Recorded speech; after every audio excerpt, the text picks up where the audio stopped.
The morning began like any other in New York City. Subway rumbling beneath the streets, horns blaring, and a cold wind slicing through the towers. But within minutes, the rhythm of the city broke. Phones buzzed, news tickers flashed, and the words that appeared made people stop mid-step. Supreme Court overturned state prosecution. Analysts call it a nuclear move that could collapse Letitia James's entire case. No one really understood what it meant yet, but everyone could feel it was big. Something had shifted.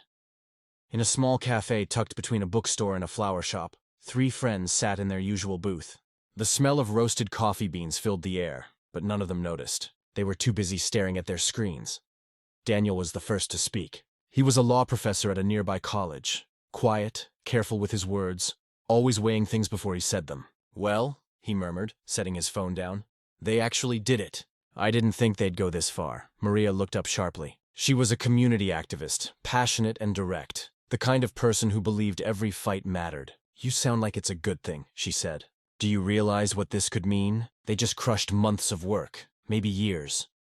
Across from them, Jordan, who ran a small tech repair shop, scrolled through his feed. He wasn't into politics, not really. He cared more about keeping his business afloat. But even he could tell this wasn't just another headline. "All I know," he said, "is that every time the big people start fighting, it ends up costing the little people something. Always does."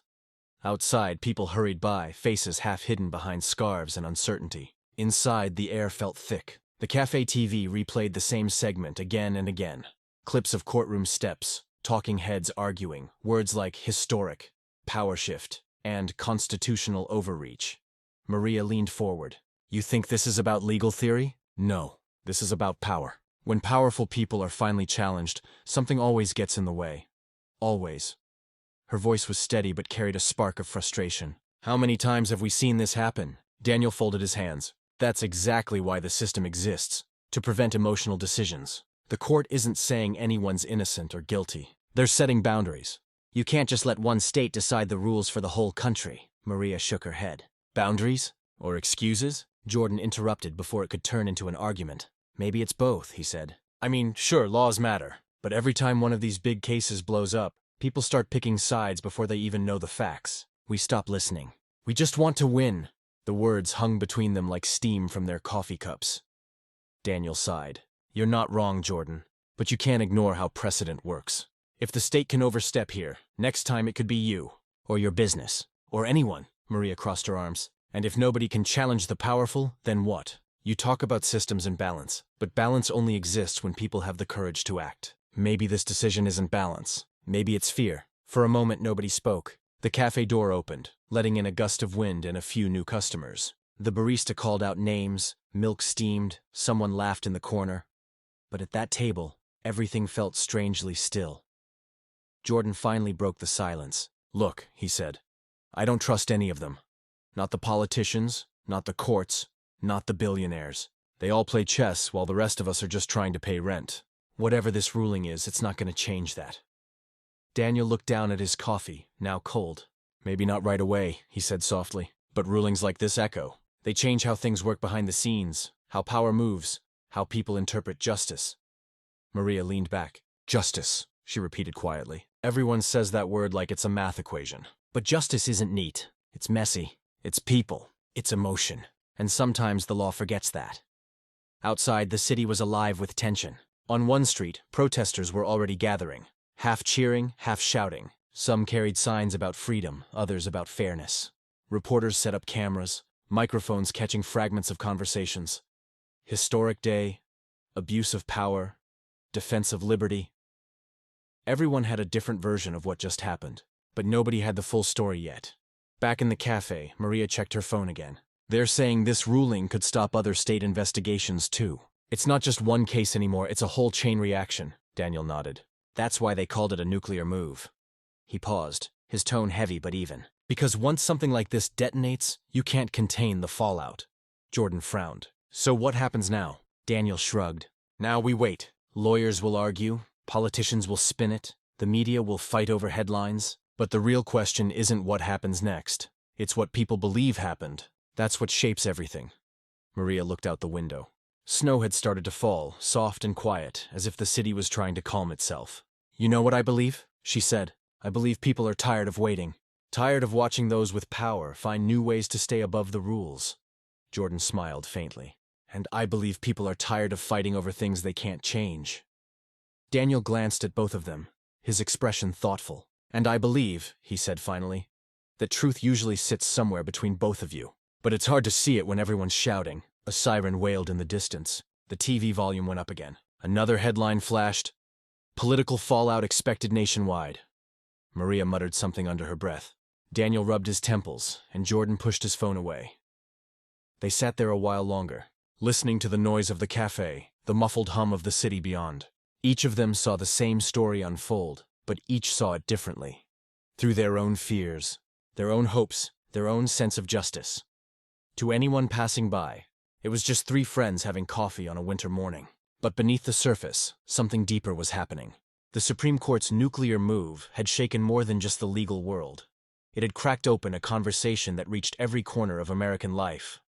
And though none of them knew it yet, that conversation was only just beginning. The shock of the court's decision hadn't faded when the real argument began. Over the next few days, every news channel, podcast, and coffee shop was filled with opinions. Some people called it a victory for the rule of law. Others said it was a setback for justice. The city felt divided, and so did Daniel, Maria, and Jordan. On a gray Wednesday afternoon, they met again at the same cafe. The seats were familiar, but the air was heavier now. People around them were whispering about the ruling, about who was right and who was wrong. It wasn't just a story anymore. It was a question hanging over everyone's head. Daniel opened a newspaper and set it down between them. It's official now, he said. The court didn't say anyone was innocent or guilty. They just decided the state went too far. It's about limits, not people. Maria rolled her eyes. Limits? You mean loopholes? Every time someone with power gets cornered, suddenly there's a limit. Her tone was sharp, but not angry. More like someone who's been disappointed too many times. Jordan stayed quiet, watching them both. He'd had a long morning fixing laptops for customers who couldn't stop talking about the case. One man had told him the decision was the beginning of a new age of freedom. Another said it was the end of accountability. Jordan didn't know who to believe. Daniel leaned forward. Listen, this isn't about protecting anyone. The law has to stay consistent. If you let one state overreach, it sets a precedent, meaning next time, another state could do it to someone else. That's dangerous. Maria crossed her arms. Dangerous? What's dangerous is pretending the system works the same for everyone. Look around, Daniel. When regular people make mistakes, they face consequences. When powerful people do it, they get protected by precedent. You call that justice? Daniel sighed, tired but patient. It's not about who's powerful. It's about process. Without it, the whole system collapses. Imagine if every state could decide its own version of justice. The country would fall apart, Maria shot back. Maybe it already is. Jordan finally spoke. You're both right. But from where I'm sitting, none of this helps people like me. Laws change, rulings change, but rent doesn't go down. Small businesses still struggle. Every time there's a big decision, we hear about it for weeks, and then nothing changes. For a second, both Daniel and Maria went silent. Jordan wasn't political. He didn't argue on social media or watch debates late at night, but when he spoke, his words landed hard. Maria softened. That's the thing, though. This isn't just about the rich or the courts. It's about trust. People don't believe the system cares about them anymore. They're tired of waiting for fairness. Daniel nodded slowly. I understand that. But if the system breaks down completely, then what? You don't fix injustice by destroying the structure meant to protect everyone. The cafe's noise grew louder. Cups clinking, people talking over each other. It was as if every table had its own version of the same debate. Outside, headlines glared from phone screens. Power versus principle. Accountability or overreach. The case that redefined justice. Maria pointed at one headline. That's what they don't get. This isn't a debate for them. It's a game. They turn it into ratings, hashtags, and arguments. But for the rest of us, this is real. Daniel looked up. And yet, if we throw away the rule of law because we don't like one result, we end up with chaos. Justice isn't supposed to feel good. It's supposed to be fair. Maria frowned. Fairness without feeling becomes cold. When people stop trusting justice, they start taking it into their own hands. Jordan rubbed his forehead. So what's the answer? More rules or more compassion? Daniel hesitated. Both, but they have to balance. Maria leaned back, thinking. Balance sounds nice, but in real life, balance feels like standing still. People are hungry for change. They want proof that the system can still work for them. Daniel tapped the table. Then the answer isn't to tear it down. It's to reform it carefully, step by step. You don't rebuild by burning everything. Maria smiled faintly, though her eyes were tired. That's the professor in you talking. But real people don't live in courtrooms or classrooms. They live in neighborhoods where rules feel distant and justice feels like a story they're never part of. Jordan nodded. Yeah. When I got hit with that random audit last year, I felt powerless. Didn't matter that I'd done nothing wrong. It was just me against paperwork. I can't imagine what it's like for someone going up against the whole system. Daniel looked at him with understanding. Exactly. That's why structure matters. Because without it, there's nothing to stop that feeling from becoming the norm. Maria looked away, out the window where people walked past holding signs and coffee cups. Maybe structure isn't enough. Maybe it's time people in power felt what that helplessness feels like. Daniel didn't respond. He just stared at his coffee, thinking. The truth was, he didn't completely disagree. He just feared what might happen if anger replaced order. Jordan checked his phone. Notifications, messages, more headlines. Seems like everyone's already picked a side, he said. I guess that's the world now. No middle ground, just shouting. Maria smiled sadly. That's because middle ground doesn't trend. Daniel gave a small laugh. Maybe that's our real problem. We stopped listening to understand. Now we just listen to respond. The cafe grew quiet for a moment. Even the background music seemed distant. Outside, sirens passed by. Inside, the three of them sat in silence, each turning the argument over in their minds. Maria finally spoke, her voice softer now. You know, when I was little, my mom used to say justice was supposed to feel like sunlight, something that touched everyone equally. But now it feels like a spotlight. Only certain people ever stand in it. Daniel looked up. That's a beautiful thought, he said quietly. Maybe that's what we've lost. The idea that justice should shine, not burn. Jordan looked between them. So what now? Daniel smiled faintly. Now we keep talking. Because the moment we stop, the noise wins. Maria nodded. And maybe, if enough people keep talking, something will finally change. Outside, the snow had stopped. The streets were wet but bright with city lights. Inside, three friends sat around an empty table. The weight of the world's debate shrinking down to something human, something real. The ruling had started as a legal shockwave, but what followed was something deeper. A question about what justice really meant in a divided world. Was it about rules or empathy, process or passion, limits or fairness? No one knew for sure. But as Daniel, Maria, and Jordan left the cafe, one thing was clear. The real battle wasn't in the courtroom anymore. It was in conversations like theirs, quiet, honest, and unfinished. Weeks passed, but the noise didn't fade. If anything, it grew louder. The Supreme Court's decision had become more than a legal matter. It was now a test of what people believed about fairness and power. Talk shows debated it, families argued over dinner, and social media turned it into a daily storm of opinions. Everyone wanted to be right. No one wanted to listen. For Daniel, the law professor, the ruling became part of his lectures. His students were divided. Some praised the court for defending limits. Others said it silenced justice. Daniel tried to stay neutral, but neutrality was starting to feel like cowardice. Every day he opened his phone, he saw people fighting, calling each other names, twisting facts. He wondered if truth even mattered anymore. Maria, meanwhile, was done talking. She joined a group of activists planning peaceful rallies across the city. They weren't protesting the ruling itself. They were protesting what it represented. How easily justice could be delayed or denied. She carried a simple sign that read, "Justice has no favorites." The streets filled with people from every background. Teachers, nurses, students, parents, all united by frustration. It wasn't anger that moved them. It was exhaustion. Jordan didn't join any marches. He couldn't. His small business was struggling. The economy had tightened, and the endless political arguments only made people more tense, more distracted. He tried to focus on repairs and customers, but every conversation drifted back to the case. One morning, he got a letter in the mail. His shop was being audited by a state agency. It was random, routine, the letter said, but it didn't feel random. That night, he called Daniel and Maria. "You know that feeling," he said quietly. "When you think you're just living your life, and suddenly the system reminds you how small you are?" Maria stopped breathing for a second. Daniel didn't speak. They both understood. Maria came over the next day, bringing coffee and the kind of comfort only old friends could give. Jordan sat at the counter surrounded by receipts and papers. "I thought audits were just numbers," he said, trying to sound calm. "But it's more than that. It's fear. Fear that no matter what you do right, it's never enough." Maria nodded. "That's what people are marching about. It's not just laws, it's the feeling that everything's built for someone else's advantage. Later, Daniel joined them. He looked through Jordan's paperwork, his lawyer's mind scanning details. "You'll be fine," he said gently, "but this is what I meant. When rules lose meaning, they become weapons. Not everything done in the name of justice is fair." Maria leaned forward. "And not everything done in the name of fairness is just." Their eyes met, two people from opposite sides of the same belief, both realizing how fragile their ground really was. Outside, the protests grew.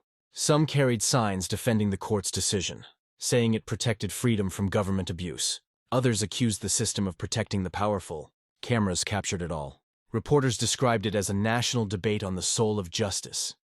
At one rally, Maria stood at the front. A journalist asked her what she wanted. She paused before answering. "I want fairness to mean something again," she said. "Not for one side or the other, but for everyone." Her words spread online, clipped and shared millions of times. Some praised her for speaking truth. Others mocked her for being naive. That was how things worked now. Every opinion was fuel for someone else's argument. Meanwhile, Daniel found himself pulled into television interviews. He tried to explain the ruling without emotion, emphasizing due process and constitutional restraint. But the hosts always pushed for drama. "Are you saying the court was right?" one anchor asked sharply.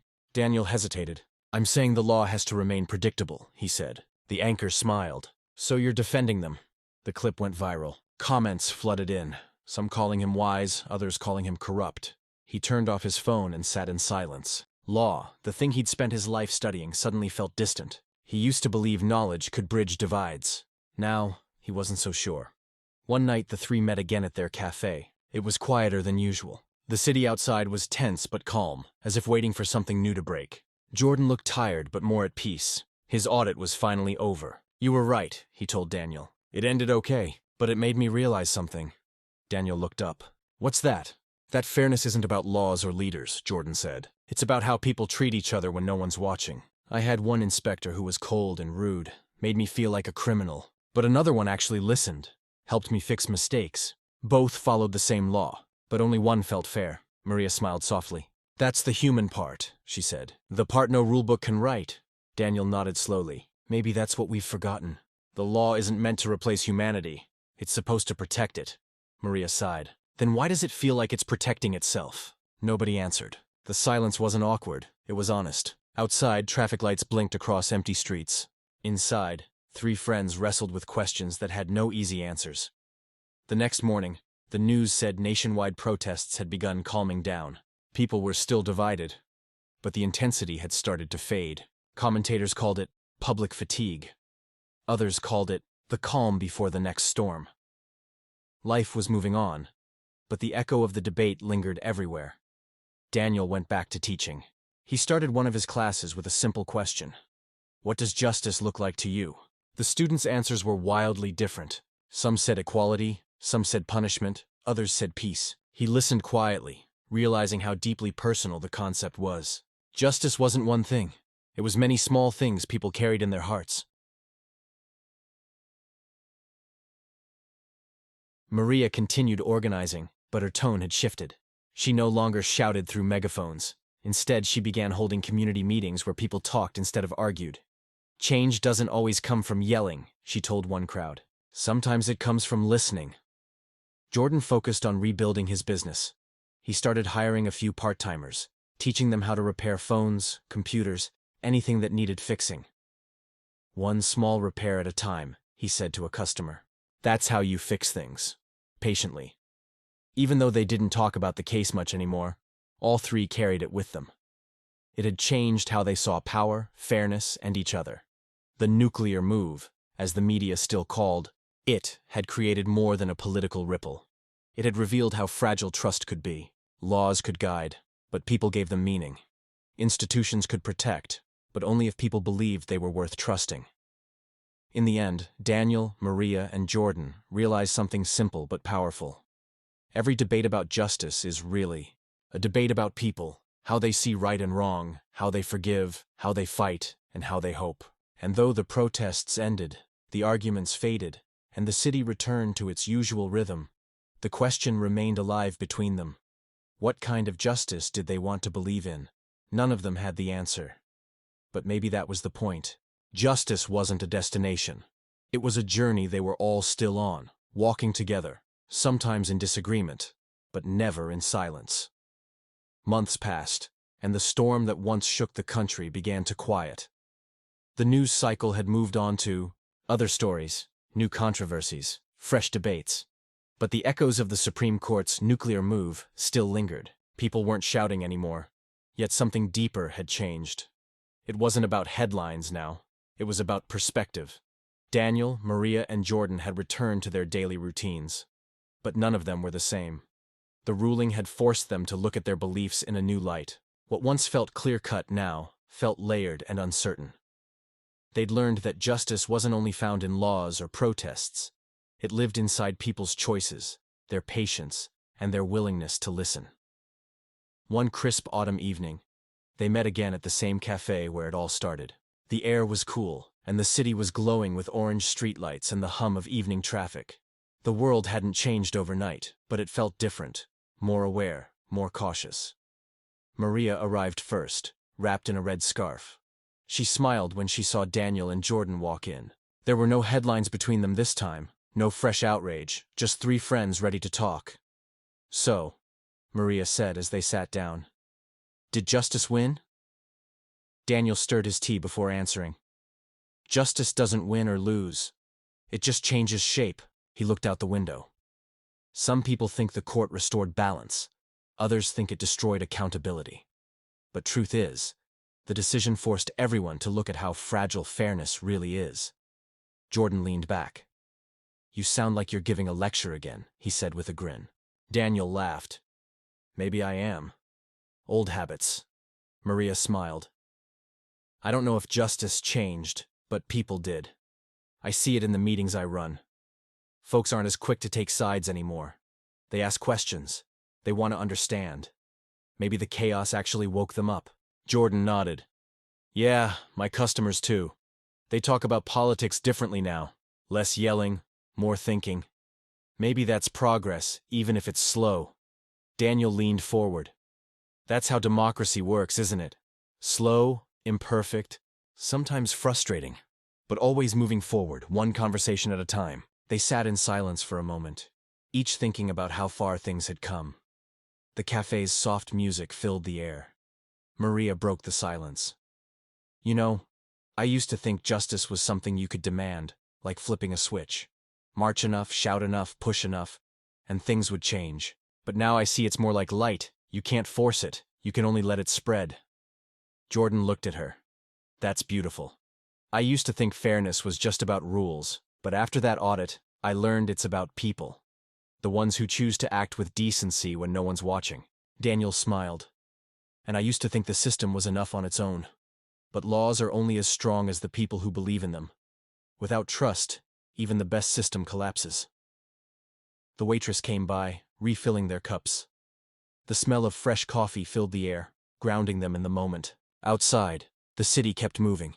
Cars passing, people rushing home, lights flickering on in tall buildings. Life went on, as it always did. Maria looked thoughtful. "Do you ever think the country's too divided to heal?" Daniel took a moment before answering. "Maybe division isn't the problem," he said finally. "Maybe it's forgetting how to disagree with respect. Arguments aren't what break societies. Apathy does. As long as people care enough to argue, there's still hope." Jordan nodded slowly. "Yeah. Silence is worse than conflict. Conflict means people still care." Maria smiled. "So maybe that's what this whole mess gave us, a reminder to care again." Daniel chuckled softly. "You know, when the decision came out, I thought it was a setback, but now I think it was a mirror. It showed us who we are. Our fears, our pride, our limits. And maybe that's what we needed to see before we could grow." Jordan raised his cup. "To mirrors, then. Even the uncomfortable ones." They clinked their cups together, laughing quietly. The sound was small but full of meaning. Later that night, when they stepped outside, the air was cold but peaceful. The streets glistened after a light rain, and the city lights reflected off the wet pavement. People passed by in coats and scarves, carrying groceries, holding hands, living their lives, ordinary, quiet, steady. Maria looked around. "You know what I realized?" she said. "The world doesn't stop for politics. It keeps going. Maybe that's why it survives." Daniel nodded. "And maybe that's why justice never disappears. It just waits for people to find it again." They walked for a while without speaking, their footsteps echoing against the pavement. Every few blocks they passed posters from old protests, faded slogans about freedom, fairness, and truth. The ink had begun to wash away, but the message still lingered in the air. Jordan stopped in front of one torn poster that read, "Truth over power." He touched the corner of it. "Do you think people still believe in that?" he asked. Maria smiled softly. "Maybe not every day. But sometimes belief doesn't have to be constant. It just has to return when it's needed." Daniel looked up at the skyline. "Belief is like law. It's stronger when shared. That's what keeps a nation together. Not perfect leaders or flawless systems, but people who refuse to give up on what's right." They continued walking until they reached the subway station. The world around them buzzed with life, vendors closing up, trains roaring below, laughter drifting from a nearby bar. Everything felt normal again. Yet under that normalcy was something powerful. A quiet sense of learning. For all their differences, Daniel, Maria, and Jordan had reached the same conclusion in their own way. Justice was never about winning. It was about continuing. It was about asking questions even when the answers hurt, about staying engaged even when it was easier to turn away. As they said goodbye for the night, Daniel said something that stayed with them. "Justice isn't a building or a verdict," he said. "It's a living thing. And it only survives when people feed it. With honesty, with courage, and with compassion." Maria smiled. "Then we better keep feeding it." Jordan nodded, one conversation at a time. They waved goodnight, each heading their own way. 3 ordinary people carrying the weight and hope of a nation's conscience. In the end, the Supreme Court's nuclear move had not just changed a legal case. It had changed how people thought about fairness itself. It reminded them that justice isn't a straight line. It's a path full of turns, sometimes uphill, sometimes unclear, but always worth walking. And somewhere in that vast city, as lights flickered and voices quieted, justice kept moving forward, not through rulings or protests, but through people who still believed in its possibility.